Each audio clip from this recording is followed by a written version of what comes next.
ఓం నమ శివాయ YouTube channel common man power మార్పు ప్రోగ్రామ్కి స్వాగతం.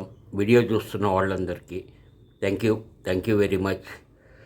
సో మనకి జనరల్గా ఏంటి అని చెప్పారంటే, రోజు మనం పొద్దున్న లేచిన దగ్గర నుంచి సాయంత్రం దాకా వాడేటువంటి డబ్బులు ఏవైతే ఉన్నాయో మనకి డబ్బులు,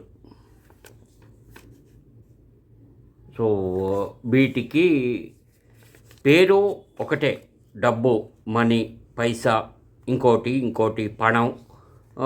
ఒక్కో భాషలో ఒక్కో రకంగా చెప్తూ ఉంటారు. కానీ దీని యొక్క వాడకం ఏదైతే ఉందో ఇది మనం వాడుతున్న దాన్ని బట్టి అని చెప్పననేసి దీని పేరు మారిపోతూ ఉంటుంది.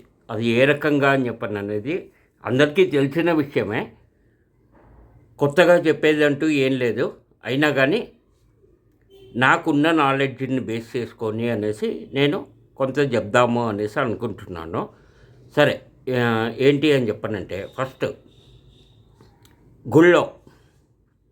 గుళ్ళో మనము హుండీలో వేసిన, లేదు గుడికి అర్చనకి, లేదు ఇంకో దానికి పూజకి, దానికి దీనికి ఖర్చు పెట్టాము, హారతి పళ్ళెంలో డబ్బులు వేసాము, ఇంకోటి అని చెప్పనంటే అది దక్షిణ.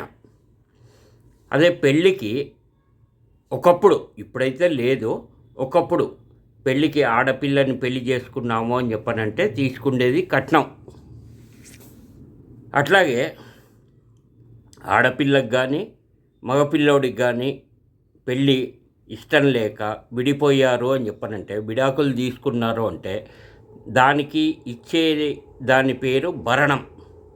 అట్లాగే ఎవరి దగ్గరైనా మనం పైసలు తీసుకున్నాము ఇంకోటి అని చెప్పననే దాని మీద చూసుకుంటే అది రుణం, లోన్. ఈ లోన్లు చాలా రకాలుగా ఉంటాయి. అది ఏంటి అనేది నేను చెప్తాను ఇప్పుడు నెక్స్ట్. అట్లాగే మనం ఏదన్నా దీని మీద అనేసి చేశాము అని చెప్పనంటే, అంటే ట్రాఫిక్ చలాన్లు లేదు అని చెప్పనంటే కనుక ఇంకోటి ట్యాక్సులు, సర్వీస్ ట్యాక్స్ అని, ఇన్కమ్ ట్యాక్స్ అని, జిఎస్టీ అని, ఇంకోటని అనేసి గవర్నమెంట్కి కడుతున్నాము అని చెప్పారంటే దాని పేరు పన్ను. అట్లాగే ఏదన్నా ఎవరైనా తప్పు చేసి కోర్టుకి వెళ్ళి ఇది చేశారు అని చెప్పనంటే కోర్టులో మనం కట్టేటువంటి ఫీజు జరిమానా.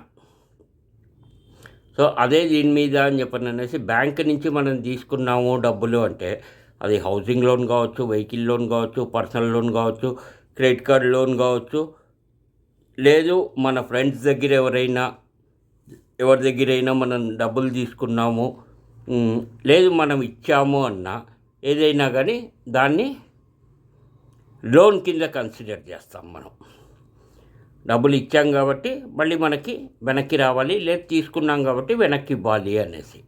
అట్లాగే స్టేట్ కానీ సెంట్రల్ గవర్నమెంట్లో కానీ, లేదు ఇంకో రకంగా ప్రైవేట్లో కానీ ఎక్కడైనా కానీ ఇల్లీగల్ పనులు చేసి లేదు చెయ్యటానికి అని చెప్పననేసి మనం ఇచ్చేది లంచం.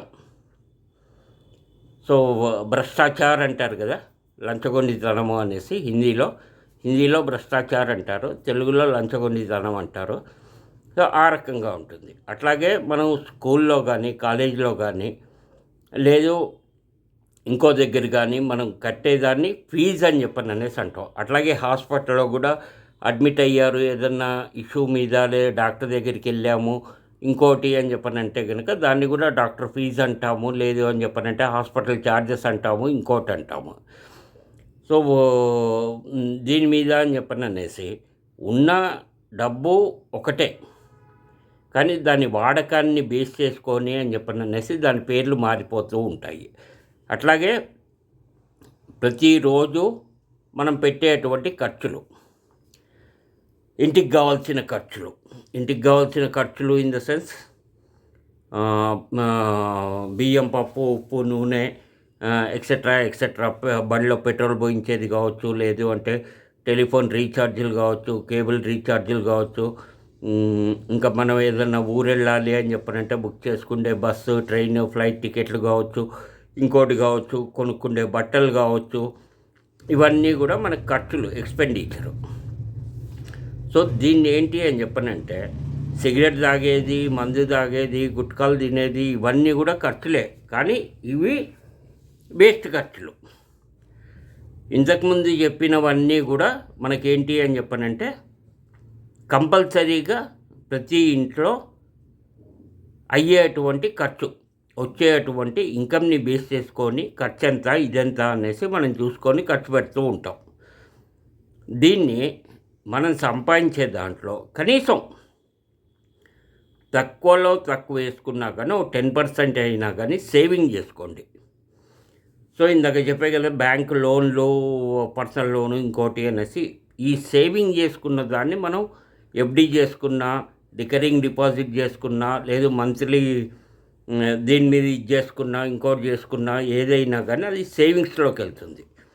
అట్లాగే గవర్నమెంట్ ఆఫీసుల్లో ఉన్న వాళ్ళకి గవర్నమెంట్ ఇచ్చేటువంటి pensions, old age pensions private వాళ్ళకి, లేదు వితంతు పెన్షన్ అని, లేదు పిల్లలకి ఇచ్చే ఫీజు రీఎంబర్స్మెంట్ అని. సో ఇట్లా ఇవన్నీ నాకు తెలిసినవి, ప్రతిరోజు జరిగేవి అని చెప్పననేసే బేస్ చేసుకొని నేను చెప్తోంది. అయితే ఇవి కాకుండా ఇంకా ఏమైనా ఉన్నాయా పేర్లు డబ్బు ఖర్చు పెట్టడానికి అనేసి మీరు వీడియో చూసిన వాళ్ళు దయచేసి మీ కామెంట్లో తెలియజేయగలరు అనేసి అనుకుంటున్నాను. తెలియజేస్తే ఇంకా పేర్లు ఎన్ని ఉన్నాయి డబ్బుకి అని చెప్పననేసి మిగతా వాళ్ళకు కూడా తెలుస్తుంది. Thank you very much. మంచి వాళ్ళందరూ బాగుండాలి, మంచి వాళ్ళే బాగుండాలి. Thank you.